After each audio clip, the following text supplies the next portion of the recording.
নমস্কাৰ এই মুহূৰ্তত আহি পৰিছে সন্ধিয়াৰ কেইবাটাও বিগ ব্ৰেকিং নিউজ। আজি হৈছে 21 মে। কাইলৈ লাখ লাখ অৰুণোদয় হিতাধিকাৰী একাউণ্টত 1250 টকা নহয় 3000 টকা সোমাই দিব। অৰুণোদয়ৰ তালিকাত নাম থাকিলে আপোনাৰ বাবে অত্যন্ত ভাল খবৰ আহি পৰিছে। আপোনালোকৰ প্ৰতিজন মহিলা বেংক একাউণ্টত 25,000 টকা সোমাব। যদি আপুনি 10,000 টকাৰ চেক পাইছে তেনে ক্ষেত্ৰত আজি কৰা এই দুটা গুৰুত্বপূৰ্ণ কাম। PM কিষাণৰ প্ৰতিজন হিতাধিকাৰী বেংক একাউণ্টত 2,000 টকা সোমাই দিব। টেষ্ট কিস্তি ধন ৰাখি যিসকল ব্যক্তিয়ে চৰকাৰী কৰৰ বাবে জিঅ'ৰিং কৰিছে চৰকাৰী কৰ প্ৰথম কিস্তিৰ টকা ৰিলিজ কৰিব। যিসকলে আবেদন কৰিব পৰা নাই সেই সকলো ব্যক্তিৰ বাবেও ভাল খবৰ। ৰেচন কাৰ্ড থাকিলে জনতাই লাভ কৰিব 6টা নতুন সামগ্ৰী। ৰেচন কাৰ্ড থাকিলে বেংক একাউণ্টত টকাও লাভ কৰিব। লগতে কেইবাটাও ৰাজনৈতিক খবৰৰ লগতে অৰাজনৈতিক খবৰ যুগুত কৰা হৈছে আজিৰ দিনটোত। গোটেই অসম তথা ভাৰতৰ বিভিন্ন প্ৰান্তৰ পৰা যুগুত হৈছে কেইবাটাও ডাঙৰ খবৰ। এনেবোৰ খবৰ নিতৌ পাই থাকিবলৈ চেনেলটি ছাবস্ক্ৰাইব কৰি ভিডিঅ'ত এটা লাইক কৰিবলৈ নাপাহৰিব। আজিৰ আমাৰ প্ৰথম খুবেই গুৰুত্বপূৰ্ণ খবৰ হৈছে অসমবাসীৰ বাবে এটা ডাঙৰ খবৰ। ৰাজ্যসভাখনে বিজেপিৰ 31টা ক্ৰান্তি বিধানসভাত অসমৰ মুখ্যমন্ত্ৰী ডক্টৰ হিমন্ত বিশ্ব শৰ্মাই এটা নহয় দুটা নহয় 31টা বিষয়ক লৈ আলোচনা কৰিব। ইচিচিৰ পৰা আৰম্ভ কৰি অৰুণোদয় আঁচনি, চৰকাৰী কৰ, ৰেচন কাৰ্ড, আত্মসহায়ক গোট, কেৱল এয়াই নহয় এটা নহয় দুটা নহয় কেইবাটাও আঁচনিৰ বিষয়ত আলোচনা কৰিব। কেতিয়া অৰুণোদয় আঁচনিৰ টকা ৰিলিজ কৰা হ'ব সবিশেষ জানিব পাৰিব আজিৰ ভিডিঅ'টোত। লগতে বিধানসভাত কি কি বিষয়ত আলোচনা কৰা হ'ব। বৃদ্ধি পাব অৰুণোদয় আঁচনিৰ ধন ৰাখি অৰুণোদয় আঁচনিৰ টকা বৃদ্ধি কৰা হ'ব বিধানসভাৰ মজিয়াত। অৰুণোদয় আঁচনিৰ তালিকাত আপোনাৰ নাম অন্তৰ্ভুক্ত হৈ আছেনে? কিয়নো আপোনালোকে সকলোৱে জানে যোৱাকালিৰ পৰা বিধানসভাৰ কাম কাজ আৰম্ভ হৈছে আৰু যোৱাকালি শপত গ্ৰহণ কৰিছিল, যাৰ বাবে কোনো ধৰণৰ বিষয়ত আলোচনা কৰা হোৱা নাছিলে। আৰু আজিৰ পৰা বিশেষ কেইবাটাও বিষয়ত আলোচনা কৰিব। চৰকাৰৰ ফালৰ পৰা বৃদ্ধি পাব পাৰে অৰুণোদয় আঁচনিৰ ধন ৰাখি 1250 টকা নহয় 3000 টকা লাভ কৰিব অৰুণোদয়ৰ প্ৰতিজন হিতাধিকাৰীয়ে। অৰুণোদয়ৰ তালিকাত আপোনাৰ নাম অন্তৰ্ভুক্ত হৈ আছেনে? তেন্তে আপোনাৰ বাবে ভাল খবৰ। চাহ শ্ৰমিকৰ বৃদ্ধি পাব মজুৰি। চাহ শ্ৰমিকসকলৰ বাবেও ভাল খবৰ দিছে। চাহ শ্ৰমিকৰ পাৰিশ্ৰমিক 280 টকাৰ পৰা হ'বগৈ 500 টকা। 5 বছৰত 2 লাখ যুৱক যুৱতীয়ে পাব চৰকাৰী চাকৰি। ৰেচন কাৰ্ড থকা প্ৰতিটো পৰিয়ালে পাব ফ্ৰী ৰেচন। হয়, এটা বিগ ব্ৰেকিং নিউজ আহি পৰিছে। যদি আপোনাৰ ৰেচন কাৰ্ড আছে এতিয়াৰ পৰা কেইবাবিধ সামগ্ৰী লাভ কৰিব। দালি, চেনি, নিমখৰ লগতে লাভ কৰিব মিঠাতেল। অসমক বানমুক্ত কৰাৰ প্ৰতিশ্ৰুতি অসমৰ মুখ্যমন্ত্ৰী ডক্টৰ হিমন্ত বিশ্ব শৰ্মাৰ লগতে বিজেপি চৰকাৰৰ। লাখপতি বাইদেউ লাভ কৰিব 25,000 কোটি টকা। কিন্তু কেতিয়া এই টকা প্ৰদান কৰা হ'ব ইয়াক লৈও বিধানসভাত অসমৰ মুখ্যমন্ত্ৰী ডক্টৰ হিমন্ত বিশ্ব শৰ্মাই কৰিব বৃহৎ ঘোষণা আৰু আজিৰ পৰা কেইবাটাও বিষয়ত আলোচনা কৰিব। যদি আপোনাৰ নাম মহিলা গোটৰ তালিকাত অন্তৰ্ভুক্ত হৈ আছে তেনে ক্ষেত্ৰত আপোনাৰ দুটা গুৰুত্বপূৰ্ণ কাম কৰিব লাগিব। নম্বৰ 1, মহিলা গোটত 10,000 টকাৰ চেক পাইছেনে? যদি আপুনি পাইছে তেনে ক্ষেত্ৰত আপোনাৰ বেংক একাউণ্টত এক্টিভ কৰি ৰাখক। যিকোনো সময়তে আপোনাৰ বেংক একাউণ্টত টকা আপুনি লাভ কৰিব। নম্বৰ 2, যদি আপুনি 10,000 টকা পাইছে তেনে ক্ষেত্ৰত আপুনি যিকোনো এটা ব্যৱহাৰ কৰক, নহ'লে কিন্তু আপোনাৰ বেংক একাউণ্টত পৰৱৰ্তী কিস্তি নাপাব। 15 লাখলৈকে লাভ কৰিব প্ৰধানমন্ত্ৰী আৱাস যোজনাৰ চৰকাৰী ঘৰ। যিসকল হিতাধিকাৰীয়ে চৰকাৰী ঘৰৰ বাবে কৰি থৈ দিছে অতি শীঘ্ৰে 7টা গুৰুত্বপূৰ্ণ কাম কৰিব লাগিব। কি কি কৰিব লাগিব নিশ্চয় নেক্সট ভিডিঅ'ত জনাই দিম। প্ৰথম কাম হৈছে আপুনি বেংক একাউণ্টটো এক্টিভ কৰি ৰাখিব লাগিব। দ্বিতীয় কাম হৈছে আপোনাৰ জব কাৰ্ডটো এক্টিভ কৰি ৰাখিব লাগিব। তৃতীয় কাম হৈছে আপুনি যিখন জব কাৰ্ড দিছে জব কাৰ্ডৰ লগত বেংক একাউণ্টৰ আধাৰ কাৰ্ড লিংক থাকিব লাগিব। লগতে যিকোনো এটা মাটিৰ খাজনা ৰচিদ প্ৰয়োজন হ'ব। কেৱল এয়াই নহয়, লগতে আৰু কি কি নথিপত্ৰ লাগিব ভোটাৰ কাৰ্ড, পান কাৰ্ড, আধাৰ কাৰ্ড এইকেইখন নথিপত্ৰ আপুনি সাজু কৰি ৰাখক। কিয়নো যেতিয়াই চৰকাৰী কৰ টকা ৰিলিজ কৰিব এইকেইখন নথিপত্ৰ আপোনাৰ প্ৰয়োজন হ'ব। যদি আপুনি চৰকাৰী কৰৰ বাবে জিঅ'ৰিং কৰিছে এইকেইবিধ নথিপত্ৰ সাজু কৰি ৰাখক। অবৈধ অনুপ্ৰৱেশকাৰীক চিনাক্ত কৰি বহিষ্কাৰ কৰা হ'ব। মিছন বসুন্ধৰাৰ জৰিয়তে ভূমিৰ অধিকাৰ প্ৰদান কৰা হ'ব। এনেকুৱা বিষয়ত কেইবাটাও আলোচনা কৰিব চৰকাৰৰ ফালৰ পৰা। প্ৰাক আৰু প্ৰাথমিকৰ পৰা স্নাতকোত্তৰলৈ শিক্ষা হ'ব সম্পূৰ্ণ বিনামূলীয়া। 10 লাখ যুৱক যুৱতীয়ে পাব 2 লাখ কোটি টকা। ক্ষুদ্ৰ আৰু উপান্ত কৃষকলৈ 11,000 টকা প্ৰদান কৰিব। হয়, এটা ভাল খবৰ আহি পৰিছে।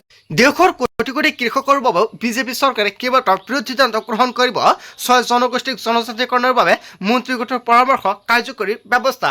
26 ৰন্ধন বজাই বিজেপিয়ে মুকলি কৰিছিল সংকল্প পত্ৰ আৰু এই সংকল্প পত্ৰ থকা সকলোকেইটা বিষয়ত আলোচনা কৰিব আজিৰ পৰা। যিহেতু যোৱাকালি শপত গ্ৰহণ কৰিয়ে দিন পাৰ হৈ গ'ল, সেয়েহে কোনো ধৰণৰ বিষয়ত আলোচনা কৰা হোৱা নাছিলে আৰু আজিৰ পৰা বিশেষভাৱে আলোচনা কৰা হ'ব এইকেইটা বিষয়ত। তাৰপিছত অসমবাসী ৰাজকজনৰ অসমৰ পৰৱৰ্তী খুবেই গুৰুত্বপূৰ্ণ খবৰ, লগতে এটা ডাঙৰ খবৰ।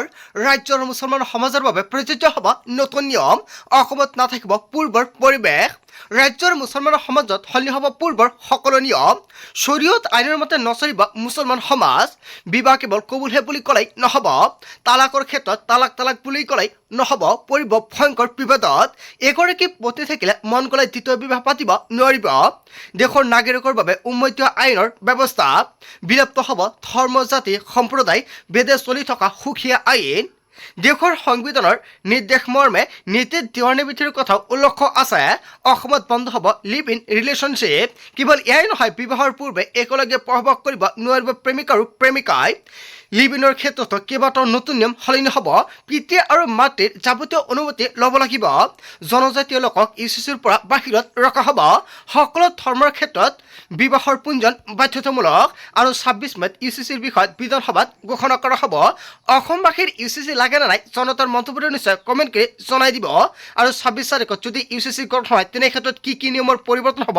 আগতীয়াকৈ জানি লওক ইউচিচি বলবৎ হ'লে ৰাজ্যত কৰিব নোৱাৰিব বহু বিবাহ কেৱল এয়াই নহয় সম্পত্তিৰ অধিকাৰৰ ক্ষেত্ৰত পুত্ৰৰ সমানে অধিকাৰ থাকিব কন্যা সন্তানৰ ৰাজ্যত বেদখলকাৰীৰ বিৰুদ্ধে চলিব মহা অভিযান উচ্ছেদৰ মহাযথৰ বাবেও সাজু হৈছে হিমন্ত বিশ্ব শৰ্মাই শীঘ্ৰে চলিব ৰাজ্যত বুলডোজাৰ একশ্যন ইংগিত দিলে অসমৰ মুখ্যমন্ত্ৰী ডক্টৰ হিমন্ত বিশ্ব শৰ্মাই ইউচিচিৰ পৰা আৰম্ভ কৰি বুলডোজাৰ একশ্যনক লৈ বিধানসভাৰ মজিয়াত কেইবাটাও বিষয়ত আলোচনা কৰা হ'ব যোৱাকালি যিহেতু অসমৰ মুখ্যমন্ত্ৰী ডক্টৰ হিমন্ত বিশ্ব শৰ্মাই বিধানসভাত শপত গ্ৰহণ কৰিছে আৰু এতিয়া এনেকুৱাকৈ ৩১টা বিষয়ত আলোচনা কৰিব অসমৰ মুখ্যমন্ত্ৰী ডক্টৰ হিমন্ত বিশ্ব শৰ্মাই মুখ্যমন্ত্ৰী ডক্টৰ হিমন্ত বিশ্ব শৰ্মাই চৰকাৰ গঠন কৰাৰ পূৰ্বেও কৈছিল হিমন্ত বিশ্ব শৰ্মাই যেতিয়াই মুখ্যমন্ত্ৰী হ'ব আকৌ তেতিয়াই মুখ্যমন্ত্ৰী হৈ বিধানসভাত গৈ ইউচিচি বলবৎ কৰিব বুলি কৈছিল বৃহৎ ঘোষণা আৰু অৱশেষত ইউচিচিক লৈ মুখ্যমন্ত্ৰী ডক্টৰ হিমন্ত বিশ্ব শৰ্মাই বৃহৎ মন্তব্য কৰিছে তাৰ পিছত অসমবাসী ৰাজক জনসমৰ পৰৱৰ্তী অসমবাসী গুৰুত্বপূৰ্ণ খবৰ লগতে এটা ডাঙৰ খবৰ আহি গ'ল চিলিণ্ডাৰৰ নতুন নিৰিখ কোন জিলাত কিমান টকাৰে আপুনি ৰন্ধন গেছ ক্ৰয় কৰিব লাগিব নিৰিখতকৈ ১ টকা বেছি নিদিব আপুনি চিলিণ্ডাৰৰ মূল্যৰ নতুন তালিকা প্ৰকাশ পাইছে আপোনাৰ পৰা দাম বেছিকৈ ল'লে দিয়ক আপুনি অভিযোগ 1800233355 নম্বৰতে পঞ্জীয়ন নম্বৰৰ পৰা দিয়ক আপুনি অভিযোগ বছৰিত ৯৫৫ টকা বাক্সাত ৯৭০ টকাকৈ বিক্ৰী কৰিব লাগিব ৰন্ধন গেছ ইয়াতকৈ যদি অধিক টকা বিচাৰে তেনে ক্ষেত্ৰত দিয়ক আপুনি অভিযোগ লগতে টোল ফ্ৰী নম্বৰটো আপুনি ছেভ কৰি ৰাখক বৰপেটাত ৯৫৫ টকা বিশ্বনাথত ৯৭৮ টকা কেৱল এয়াই নহয় বঙাইগাঁৱত ৯৪৭ টকা কাছাৰত ১০৪৭ টকা চৰাইদেউত ৯২৮ টকা আৰু চিৰাঙত ৯৪৭ টকা দৰঙত ৯৭০ টকা ধেমাজিত ৯৭৮ টকা ধুবুৰীত ৯৬৩ টকা আৰু ডিব্ৰুগড়ত ৯১২ টকা ডিমা হাছাওত ১০৭১ টকা আৰু গোৱালপাৰাত ৯৪৬ টকা তালিকা অনুযায়ী আপোনাৰ জিলাত কিমান টকাকৈ ৰন্ধন গেছ বিক্ৰী কৰে নিশ্চয় মিলিছে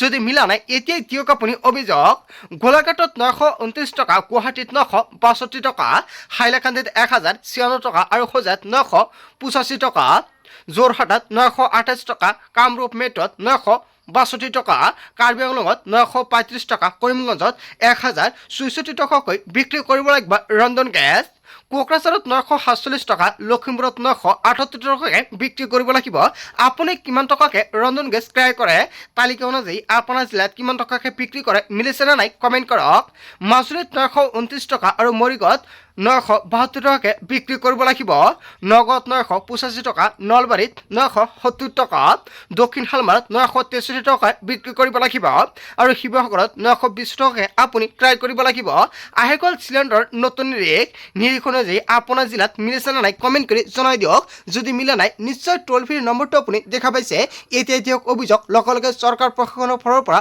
লগে ল'ব একশ্যন তাৰ পিছত অসমবাসী ৰাজক জনসমৰ পৰৱৰ্তী অসমবাসী গুৰুত্বপূৰ্ণ খবৰ লগতে এটা ডাঙৰ খবৰ গোৱালপাৰাত ঘোষণা কৰা হ'ল উচ্ছেদ অভিযান গোৱালপাৰাৰ পৰাই আৰম্ভ হ'ব হিমন্ত বিশ্ব শৰ্মা চৰকাৰৰ উচ্ছেদ অভিযান গোৱালপাৰা পশ্চিমৰ পৰা আৰম্ভ হ'ব উচ্ছেদ গোৱালপাৰাত বন্ধ হ'ব লাভ জিহাদ অবৈধ মাদ্ৰাছা কৰা হ'ব বন্ধ গোৱালপাৰাৰ উচ্ছেদক লৈ বৃহৎ ঘোষণা কৰিছে পশ্চিম গোৱালপাৰাৰ বিধায়কগৰাকী অসমৰ উচ্ছেদ চৰকাৰে গোৱালপাৰাৰ পৰাই আৰম্ভ কৰিব বুলি মন্তব্য কৰিছে পবিত্ৰ ৰাভাই গোৱালপাৰাত ঘোষণা কৰা হ'ল উচ্ছেদ অভিযান বিধানসভাৰ মজিয়াত উচ্ছেদৰ বিষয়ত আলোচনা কৰা হ'ব ক'ৰ পৰা প্ৰথমতে উচ্ছেদ অভিযান আৰম্ভ কৰা হ'ব আৰু কেতিয়াৰ পৰা উচ্ছেদ হ'ব ইয়াক লৈ বিধানসভাৰ মজিয়াত কেইবাটাও বিষয়ত আলোচনা কৰিব চৰকাৰে তাৰ পিছত অসমবাসী ৰাইজক জনাইছোঁ আমাৰ পৰৱৰ্তী খুবেই গুৰুত্বপূৰ্ণ খবৰ লগতে এটা ডাঙৰ খবৰ আপুনিও লাভ কৰিব বিনামূলীয়াকৈ বিদ্যুৎ সেৱা যদি আপোনাৰ বিনামূলীয়া বিদ্যুতৰ প্ৰয়োজন হৈছে তেন্তে আপুনি কি কৰিব বিনামূলীয়া বিদ্যুতক লৈ মুখ্যমন্ত্ৰী ডক্টৰ হিমন্ত বিশ্ব শৰ্মাৰ কাৰ্যালয়ত বিশেষ জাননী জাৰি কৰিছে প্ৰতিমাহে 300 ইউনিট পৰ্যন্ত বিনামূলীয়াকৈ বিদ্যুতৰ ব্যৱস্থা প্ৰদান কৰিব প্ৰধানমন্ত্ৰী সূৰ্যকৰ যোজনাৰ সুবিধা কেনেকৈ লাভ কৰিব আপুনি কিয়নো প্ৰধানমন্ত্ৰী সূৰ্যকৰ যোজনাৰ জৰিয়তে আপুনি লাভ কৰিব 300 ইউনিটকৈ বিনামূলীয়াকৈ বিদ্যুৎ 1 টকাও দিব নালাগে আপুনি লগতে আপোনাৰ বেংক একাউণ্টত টকাও সোমাব ঘৰতে বহি অনলাইন যোগে কৰিব পাৰিব পঞ্জীয়ন সৌৰশক্তিৰ জৰিয়তে লাভ কৰিব আপোনাৰ ঘৰৰ বিদ্যুৎ সোলাৰ পেনেলৰ বাবে আপুনি ৭৮,০০০ টকা ৰাজসাহায্য দিব লাগিব pmsurjokar.gov.in ৱেবছাইটত কৰিব লাগিব আবেদন কনজুমাৰ পেজলৈ ক্লিক কৰিব লাগিব এপ্লাই নাও অপশ্যনত মোবাইল নম্বৰ সন্নিৱিষ্ট কৰি ভৰাব লাগিব কেপচা কোড ভেৰিফিকেশ্যনৰ পিছত সন্নিৱিষ্ট কৰক নাম ৰাজ্য আৰু জিলা ইয়াৰ পিছতে সন্নিৱিষ্ট কৰক আপোনাৰ ইমেইল আইডি মোবাইলে অহা OTP সন্নিৱিষ্ট কৰি আপুনি ক্লিক কৰক সেভ অপশ্যনত ৰাজসাহায্যৰ বাবে আপুনি সন্নিৱিষ্ট কৰিব লাগিব আপোনাৰ বেংক একাউণ্টৰ সবিশেষ তথ্য আপুনি এণ্টাৰ কৰক